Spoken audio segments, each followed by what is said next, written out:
Hello everyone, welcome back. So today our topic is how to form a differential equation. So differential equation form करने का method मैंने यहाँ पर लिख दिया है. इसको हम with the help of example समझते हैं. वो कहता है find the differential equation of family of curves y is equal to mx plus c वेयर m and c are constants.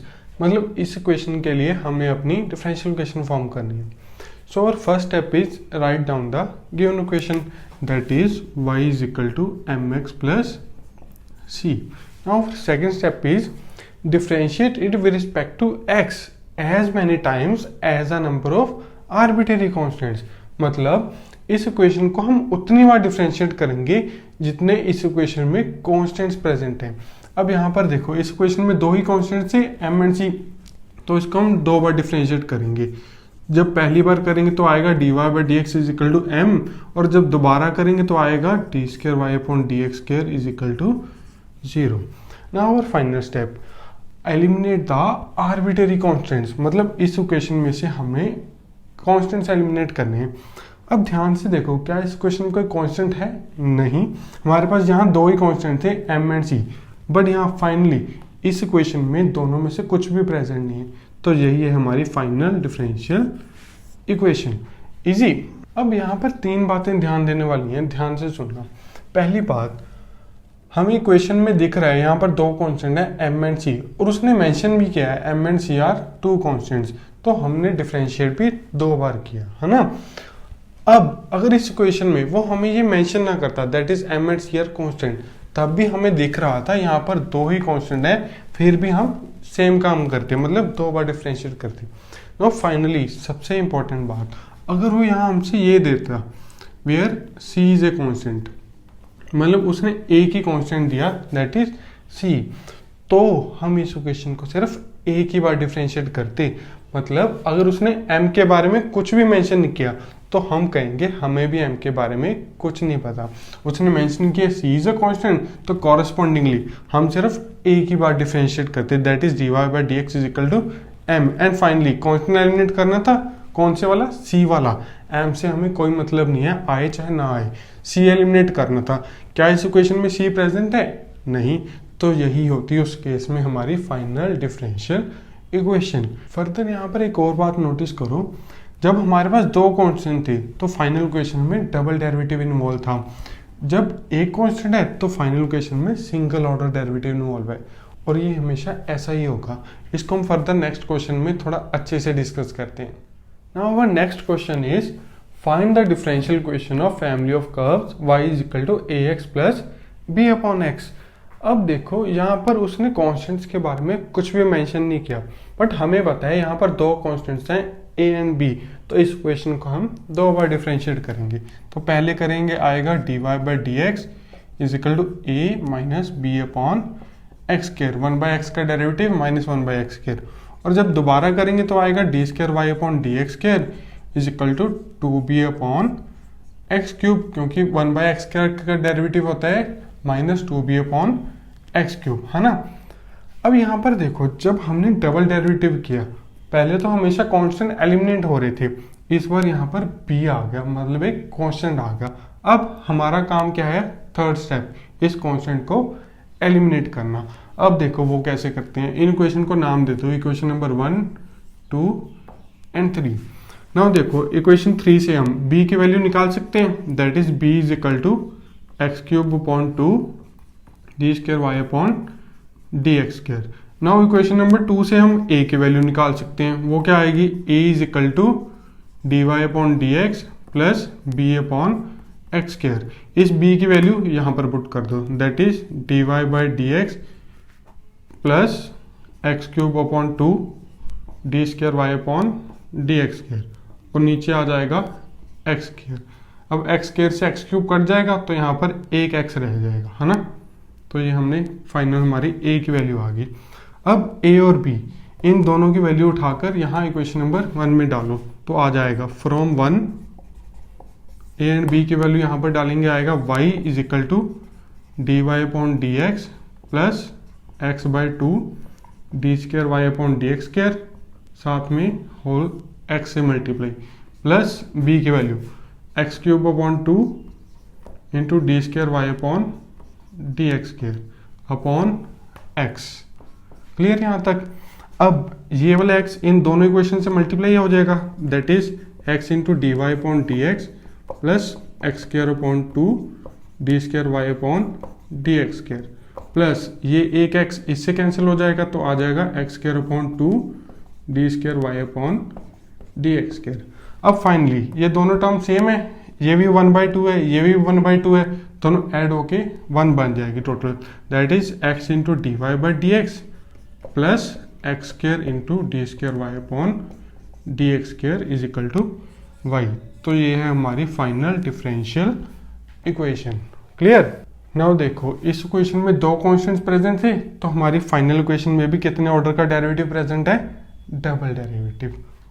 और अगर एक बात और यहाँ पर नोटिस करो, हम नंबर ऑफ कॉन्स्टेंट देखकर डिफरेंशियल इक्वेशन का ऑर्डर बता सकते हैं, चाहे डिफरेंशियल इक्वेशन सॉल्व करें चाहे ना, बट नंबर ऑफ कॉन्स्टेंट देखकर उसका ऑर्डर बता सकते हैं। वो कैसे? देखो यहाँ पर दो कॉन्स्टेंट थे ए एंड बी, और फाइनल इक्वेशन में भी कितने ऑर्डर का डेरिवेटिव आया? डबल ऑर्डर का, तो इसका ऑर्डर कितना हुआ? 2, है ना? दो कॉन्स्टेंट तो उसका ऑर्डर भी कितना? 2। अगर यहाँ पर एक कॉन्स्टेंट आता तो उसका ऑर्डर कितना होता? 1। क्लियर? अब नेक्स्ट बात करते हैं हमारे सेकंड टाइप ऑफ क्वेश्चंस की। पिछले क्वेश्चंस में हमें एक क्वेश्चन गिवन थी और हमने उसकी डिफरेंशियल इक्वेशन फॉर्म करनी थी, बट इस बार क्या होगा, वो हमें एक स्टेटमेंट दे देगा और उसके कॉरस्पॉन्डिंग हमने अपनी डिफरेंशियल इक्वेशन फॉर्म करनी है। अब ऐसे स्टेटमेंट वाले क्वेश्चन में सबसे इंपॉर्टेंट काम होता है पहला स्टेप, मतलब उसकी इक्वेशन को लिखना। ठीक, फॉर एग्जाम्पल हमें यहाँ पर गिवन है find the differential equation of all the parabolas having vertex at origin, मतलब उसकी वर्टेक्स ओरिजिन पे है and axis along positive y axis, और एक्सिस कौन सी है? Y axis. मतलब हमने पैराबोला की इक्वेशन लिखनी है जिसकी वर्टेक्स ओरिजिन है और एक्सिस कौन सी है? Positive y axis. हमें बताया जिसकी वर्टेक्स ओरिजिन हो, एक्सिस पॉजिटिव वाई एक्सिस हो, वो पैराबोलास अपवर्ड पैराबोलास होते हैं, है ना? बट उसने किसी एक पैराबोला की बात नहीं की, उसने कहा है differential equation of all parabolas. तो ये भी एक पैराबोला है, ये भी एक पैराबोला आएगा, ये भी एक पैराबोला आएगा, मतलब पैराबोलास की सारी फैमिली आ जाएगी, है ना? अब हमें पता है जब अपवर्ड पैराबोला है उसका कुछ ना कुछ फोकस होगा, तो उसको नाम देते हैं 0, a। क्लियर? और हमें पता है अपवर्ड पैराबोला की इक्वेशन क्या होती है? X square is equal to 4ay। तो सबसे पहला हमारा काम यही होता है, right down the given equation. Clear? अब सेकंड स्टेप, इसमें देखो कांस्टेंट कितने हैं? एक कांस्टेंट है तो डेरिवेटिव भी एक बार करेंगे, तो डेरिवेटिव करने पर आएगा 2x is equal to 4a into d y by d x. अब जब डेरिवेटिव किया इसमें से फिर से कांस्टेंट एलिमिनेट नहीं हुआ, अब हमारा काम है इस कांस्टेंट को एलिमिनेट करना, तो इसको इक्वेशन नंबर 1, इसको इक्वेशन नंबर 2 नाम दे दो। अब यहाँ से 4a की वैल्यू निकालेंगे और यहाँ पर पुट करेंगे, तो यहाँ से 4a की वैल्यू कितनी आएगी? 4a is equal to 2x upon d y upon dx। ठीक है, इसको इक्वेशन नंबर 1 में पुट करेंगे, दैट इज पुट इन 1, तो आएगा x square is equal to 2x upon d y by d x into y. अब x से यहाँ x कैंसिल हो जाएगा, तो फाइनल इक्वेशन क्या बनेगी? इसको क्रॉस मल्टीप्लाई करेंगे, x into d y upon d x is equal to 2y। अब इस इक्वेशन में देखो कोई भी कांस्टेंट प्रेजेंट नहीं है और कितने ऑर्डर का डेरिवेटिव प्रेजेंट है? जितने कांस्टेंट थे। तो this is our final differential equation. Clear? So finally बात करते हैं अपने लास्ट क्वेश्चन की।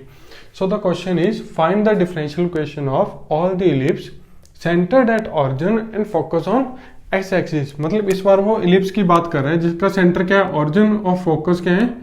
एक्स एक्सिस पर। अब हमें पता है जिस इलिप्स के फोकस एक्स एक्सिस पर हो वो कौन सा इलिप्स होता है? Horizontal ellipse. तो ड्रॉ कर लेते हैं।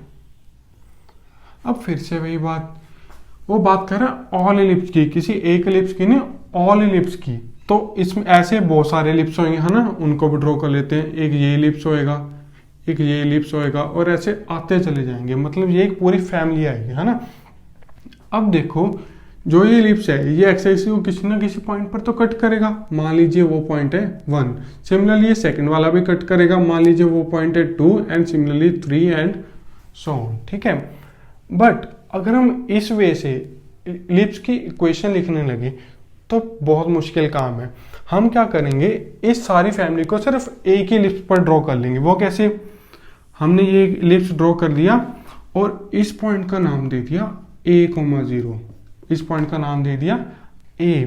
अब देखो ये वाला एलिप्स इस सारी फैमिली को रिप्रेजेंट कर रहा है। वो कैसे? अगर a की वैल्यू 1 रखें तो ये एलिप्स आ जाएगा, a की वैल्यू 2 रखें तो ये वाला एलिप्स आ जाएगा, सिमिलरली a की वैल्यू 3 रखें तो ये वाला एलिप्स आ जाएगा। मतलब a की वैल्यू जैसे जैसे चेंज करेंगे वैसे वैसे हमारे पास एलिप्स की पूरी फैमिली आ जाएगी।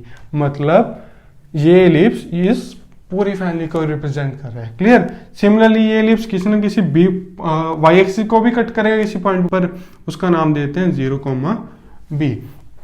अब हमें इस एलिप्स की इक्वेशन लिखनी आती है, that is x² plus y² is equal to 1।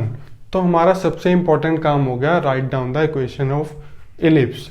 Now our second step, इस क्वेश्चन में दो कॉन्स्टेंट्स हैं तो इसको दो बार डिफरेंशिएट करेंगे। जब पहली बार करेंगे तो आएगा 2x/a² प्लस 2y dy/dx को नाम देते हैं y' b² is equal to 0। और जब दोबारा करेंगे तो आएगा 2/a² plus 2y plus y' b² is equal to 0। Clear?